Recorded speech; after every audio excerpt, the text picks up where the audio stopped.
Саламатсыңарбы. Бүгүн биз парламент контролдун маанилүү маселелеринин бири Кыргыз өкмөтүнүн укук тартиби чөйрөсүндөгү ишин, атап айтканда, ички иштер органдарынын ишин баалоо мисалында Жогорку Кеңешке отчеттуу мамлекеттик органдардын ишин баалоо тууралуу сөз кылабыз. Бул баалоо 2019 жылы өткөрүлгөн. Биринчи кезекте Жогорку Кеңешке отчеттуу мамлекеттик органдардын ишин ар жылдык жана атайын отчеттору жалпысынан өлкөдөгү же коомдун жашоосундагы тигил же бул чөйрөсүндөгү кырдаал жөнүндө баяндамаларды угуу убагында бааланат. Кыргыз Республикасынын мыйзамдарына ылайык парламент ар жылдык отчетторун жана баяндамаларын төмөнкү кишилерден угат. Бул биринчиден премьер-министрдин отчетун, башкы прокурордун, Улуттук банктын төрагасынын, Эсептөө палатасынын төрагасынын маалыматын, социалдык фонддун жана милдеттүү медициналык камсыздандыруу фондунун жетекчисинен. Албетте акыйкатчынын отчетун угат жана кыйноолорду алдын алуу боюнча улуттук борбордун башчысынан. Белгилей кетсек, 2019 жылдын 24 апрелинен тартып Жогорку Кеңеш Жогорку соттун төрагасынын сот системасында иштер кандай болуп атканы жөнүндө башка укпайт. Анткени болсо Конституциялык палатанын чечими боюнча бул милдет болбой калды. Бул Жогорку соттун укугу болуп калган. Профилдик комитеттер жана фракциялар профилине жараша мамлекеттик органдардын отчетторун алдын ала карайт жана өз баасын жана корутуусун чыгарышат. Акыркы баалоону албетте депутаттар палаталык пленардык жыйынында беришет. Жогорку Кеңеш премьер-министрдин өткөн жылдагы өкмөттүн иши жөнүндө өкмөттүн ишинин интегралдык көрсөткүчү деген негизинде баалайт. Ал өзүнө төмөнкү нерселерди камтыйт.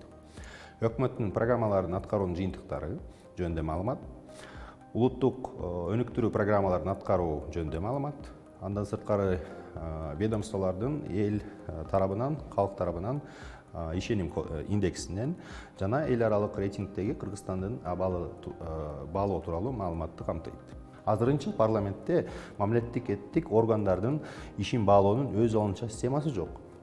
Баалоо мамлекеттик органдар берген маалыматтын негизинде жана органдардын өзү тарабынан иштелип чыккан чен белгилеринин негизинде гана берилет. Негизи парламент мамлекеттик органдардын өзүн өзү берген өзүлөрү жөнүндө болгон маалыматтын негизинде баалайт. Макул болот, же болбосо макул эместигин билдирет. 2021 жылга чейинки Жогорку Кеңештин өнүктүрүү стратегиясында парламентке отчеттуу мамлекеттик органдарды баалоо чен белгилерин иштеп чыгуу жана практикалык иште киргизүү милдети коюлган. Практика көрсөткөндөй, ар бир комитеттин мандатын алкагында өкмөттүн отчетун баалашат. Мисалы, эгерде бюджеттик комитетти алсак, ал албетте бюджетти өздөштүрүү бөлүгү боюнча өкмөттүн маалыматын карайт. Ал эми укук тартиби боюнча комитет жана конституциялык мыйзамдар боюнча комитет укук коргоо органдардын иши жана башкы прокуратуранын отчетун бөлүктөрүн баалашат. Баалоо индикаторлору субъективдүү жана алар аткаруучу тигил же бул комитетте иштеген бөлүмдүн адиси менен гана аяктайт. Комитеттердин корутундусу жылдан жылга кайталанышы мүмкүн. Корутунду жазууда бул комитет тарабынан мамлекеттик органдарга жөнөтүлгөн тапшырмалардын, суроо талаптарын аткаруунун же аткарбоонун талдоо эске алынат. Ошондой эле секторго же мамлекеттик органдарга карата Жогорку Кеңештин мурда чыгарылган чечимдери боюнча маалыматка талдоо берилет. Мисалы, мурдагы отчетту бекитүүдө айтылган сын пикирлер.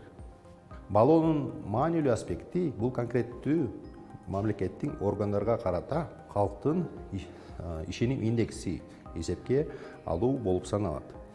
Мамлекеттик органды баалоо тигил же бул мамлекеттик органдарга карата жарандар тарабынан билдирүүлөрдү жана депутаттардын талоого жана даттануулардын негизделиши керек. Даттануулар түз Жогорку Кеңешке түшүшү мүмкүн. Ошондой эле бул коомдук уюмдардын жана көз карандысыз эксперттердин маалыматы болушу мүмкүн.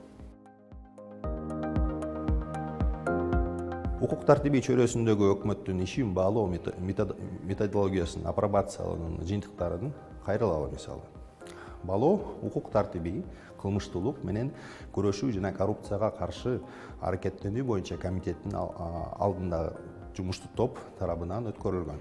Төмөндөгөй практика калыптанган. Ички иштер министрлигинин ишин баалоодо укук тартиби боюнча комитет премьер-министрдин отчетундагы ички иштер органдары жөнүндө маалыматка негизделет. Негизинен бул 1,5-2 бет. Милициянын ишин реалдуу баалоо үчүн албетте бул жетишсиз. Чет өлкөдөгү тажрыйбага кайрылсак, милиция кызматкерлери баалоо ички жагы жана тышкы жагы болушу мүмкүн. Мында милиция кызматкерлеринин ички баалоо жардам менен гана алардын ишин албетте баа бере албайбыз. Атап айтканда, мындай жол менен сарпталган ресурстарды эсепке алуу менен иштин көлөмүн гана эмес, мисалы ошол эле жарандардын көз карашынан алган милициянын иши жөнүндө натыйжалуулугу дагы болушу мүмкүн. Ушуга байланыштуу жарандардын кызыкчылыктарына багытталган баалоо система түзүү милдети актуалдылыкка ээ болуп жатат азыркы күндө. Бүгүнкү күндө ички иштер органдарынын иши өкмөт тарабынан 4 көрсөткүч боюнча бааланат. Бул биринчиден кылмыштуулуктун деңгээли, коомдук тартиптин камсыздоо, жол кырсыктарынын саны жана адам соттолгонбу же соттолгон жокпу жөнүндө маалымат каттарынын саны негизинен. Албетте бул көрсөткүчкө кылмыштуулуктун бетин ачуу деңгээли дагы кошулат. Укук тартиби боюнча комитеттин алдындагы жумушчу топ иштелип чыккан ички иштер органдарын баалоонун чен белгилерин жана индикаторлоруна колдонуу менен коомдук коопсуздукту камсыздоонун абалына талбоо жүргүзүүнүн негизинде ички иштер органдарынын ишин баалоонун альтернативдүү методикасын иштеп чыкты. Баалоо төмөнкү маалыматтар негизинде жүргүзүлгөн. Бул албетте ички иштер органдарынын ишин жөнгө салуучу ченемдик укуктук актылардын талдоо. Экинчиден, адам укуктары боюнча мамлекеттик органдардын жана улуттук институттардын маалыматын талдоо, коомдук пикирдин сарамжылоо, жыйынтыктарын жарандардын юридикалык жактардын, мамлекеттик органдардын, жергиликтүү өз алдынча башкаруу органдар жана башка коомдук уюмдар, ошол эле ММКлар, эксперттик коомдордун, мисалы милициянын иши жөнүндө суроо талаптарын ошол маалымат келет жана башкаларды айтып кетсек болот. Эң аягында сунушталган баалоо универсалдуу болуп саналбайт, албетте. Иштин багытына жараша ар бир комитет өзүнө тиешелүү баалоо чен белгилерин иштеп чыгышы керек. Бирок биз сунуштаган ыкманы башка комитеттердин ишинде да пайдаланууга болот. Ушу менен биз парламенттик баалоо жөнүндө видео сериясын аяктайбыз. Көңүл бурганыңыздарга чоң рахмат.